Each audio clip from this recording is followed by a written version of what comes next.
स्वामी पिल्ले, मद्रास सामान्य। महोदय, माझे माननीय मित्र डॉक्टर आंबेडकर यांनी प्रस्तुत केलेल्या संशोधनाचे मी समर्थन करतो। संघ आणि राज्य दोन्ही स्थानी लोकसेवा आयोग असावे याच्याशी सर्वच सहमत आहे, परंतु माझा विचार आहे की या महान सदनाचे हे कर्तव्य अवश्य आहे की त्याने स्पष्ट शब्दात सांगावे की काय लोकसेवा आयोग याच रूपात कायम राहील ज्या रूपात ते गतकाळात अस्तित्वात होते, अथवा भविष्यात त्यांचे रूप अधिक उन्नत होईल। जेपर्यंत प्रतिनिधी म्हणून समुदायांचा तथा अल्पसंख्याकांचा संबंध आहे, आमच्या आतापर्यंतच्या माहितीनुसार लोकसेवा आयोगाचे कार्य फारसे समाधानकारक राहिले नाही। भारतीय प्रशासनिक सेवा आणि भारतीय पोलीस सेवेत नुकतीच झालेली भरती याचे प्रमाण आहे की या अभावी समुदायांप्रती न्याय करण्यात आला नाही। यद्यपि प्रांतात काही स्थानी मंत्री तर आहेत, परंतु सेवा मुक्ती संबंधात ते असहाय्य आहे। सेवा प्रशासनाचा आत्मा आहे हे कथन उचित आहे।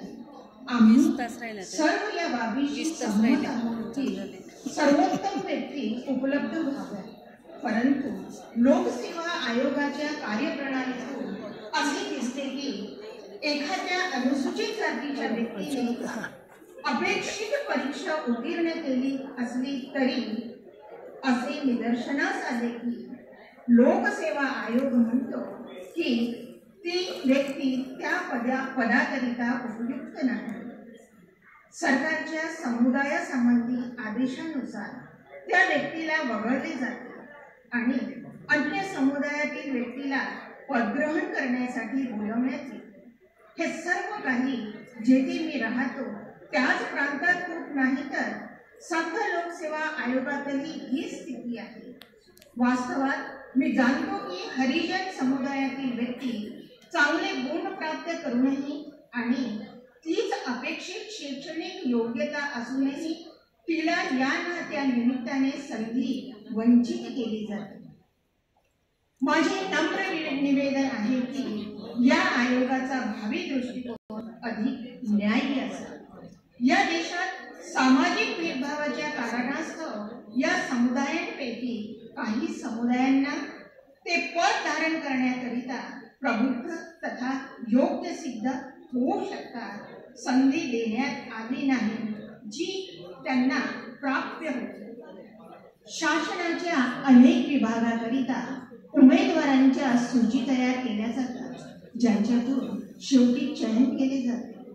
हे मान्य आहे की आयोग व्यक्तीचे चयन करू शकतो, परंतु तो त्या व्यक्तीची उपयुक्तता अथवा अनुपयुक्तता याविषयी काही नोंदी करून सर्वोत्तम व्यक्तींना त्या पदावर येण्यापासून रोखतो। अशा प्रकारच्या व्यवहाराने या समुदायातील युवकांच्या मनात घोर निराशा। मला ज्ञात आहे की डॉक्टर आंबेडकरांनी विभिन्न सेवा अनुसूचित जातींकरिता काही प्रतिशत आरक्षणाची व्यवस्था केली होती, परंतु जर आम्ही वर्तमान स्थितीचे मूल्यांकन केले तर असे दिसेल की केंद्र आणि राज्यात दोन्ही स्थानी अनुसूचित जातीच्या पदस्थ व्यक्तींची संख्या नगण्य आहे। भावी लोकसेवा आयोगाचे स्वरूप अधिक चांगले व्हावे याकरिता मी या सदनाला अनुरोध करतो की उचित निर्देश अवश्य जारी करण्यात यावे। अध्यक्ष डॉक्टर आंबेडकर, माननीय डॉक्टर B.R. आंबेडकर, या विषयावर काही बोलणे आवश्यक आहे असे मला वाटत नाही। अध्यक्ष, मी संशोधनावर मत घेतो। प्रथम संशोधन श्री नजीरुद्दीन अहमद यांचे आहे। प्रस्ताव असा आहे, मिस्टर नजीरुद्दीन अहमद यांची 2 संशोधने अस्वीकृत झाली। अध्यक्ष, आता मी प्रस्ताव मतास टाकतो। तो डॉक्टर आंबेडकर द्वारा प्रस्तुत करण्यात आला आहे। काय श्री चालिहा आणि श्री लक्ष्मीनारायण साहू यांची अशी इच्छा आहे की मी त्या दोन्ही परिच्छेदांना मतदानाकरिता पृथक पृथक ठेवावे. श्री कुलाधार चिलाहा. नाही महोदय. अध्यक्ष, प्रश्न आहे. माननीय डॉक्टर B.R. आंबेडकर यांचे संशोधन प्रस्ताव स्वीकृत झाला. अनुच्छेद 248 संशोधित रूपात संविधानाचा भाग झाला. अनुच्छेद 285. अध्यक्ष, अनुच्छेद 285 डॉक्टर आंबेडकर. मिस्टर नजरुद्दीन अहमद महोदय, एक व्यवस्थेचा प्रश्न आहे. महोदय, कृपया आपणास असे दिसेल की हे स्वयं संविधानावर संशोधन आहे. एखाद्या संशोधनावर संशोधन नाही आणि म्हणून नियमानुसार याला अनुमती देण्यात येऊ नये. विशेष प्रकरणात आम्ही अवश्य काही अपवाद केले आहेत, परंतु आता असे दिसते की अपवाद नियम होऊ पाहत आहे. म्हणून माझे निवेदन आहे की या संशोधनाला तांत्रिक आधारावर नियमबाह्य घोषित करण्यात यावे. आणि पुन्हा सुविधेचा प्रश्न आहे. माझ्या विचाराने हे संशोधन त्याच्या विद्यमान स्वरूपात अत्यंत आपत्तीजनक आहे. त्यात संविधानाच्या मसुद्यातील अनुच्छेद 285च्या खंडात काही परिवर्तन तथा अन्य परिवर्तने करून त्याला पुनरुक्त करण्यात आले आहे.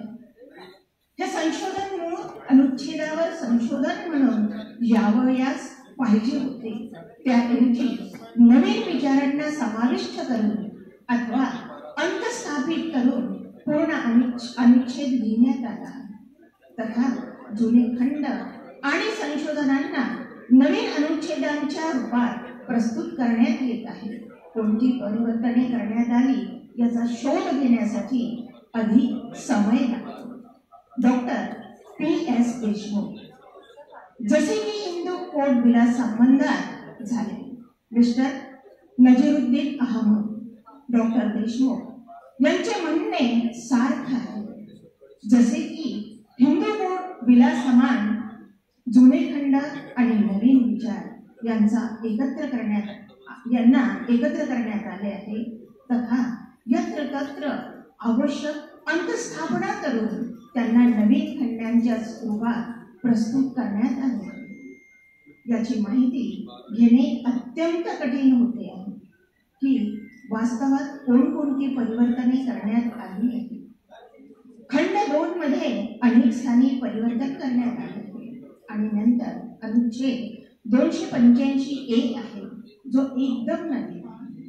आणि पुन्हा अनुच्छेद 285B जुन्या 285च्या भागांना जोडून बनवण्यात आला आहे.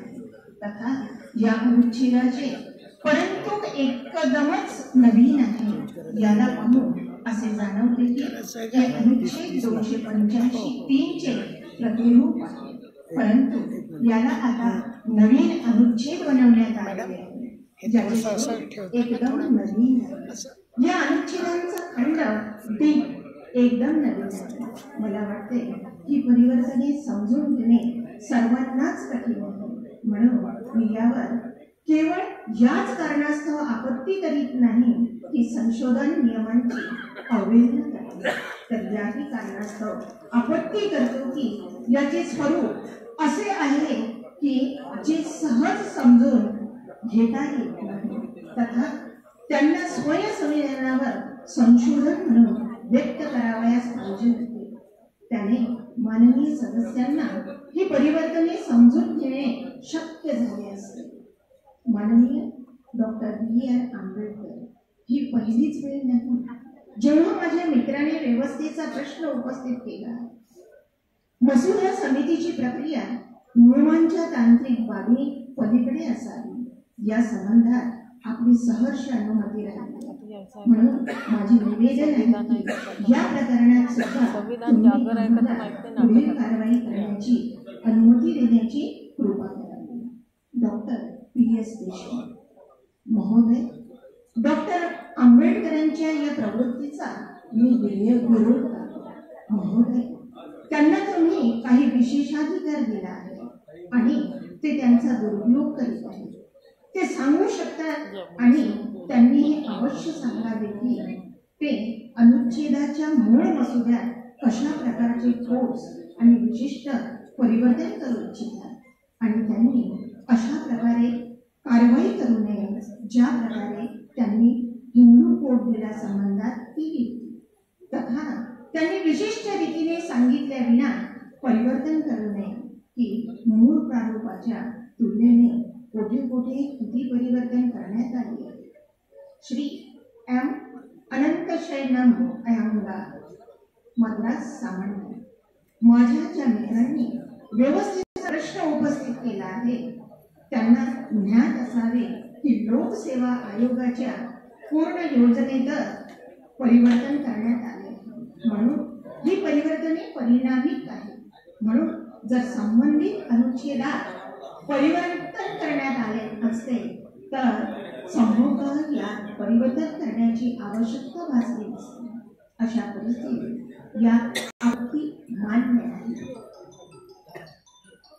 जय हिंद. धन्यवाद.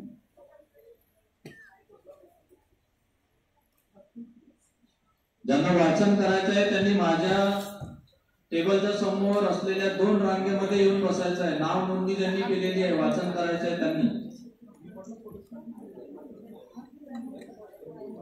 जे हजर आहेत त्यांचं वाचन होईल.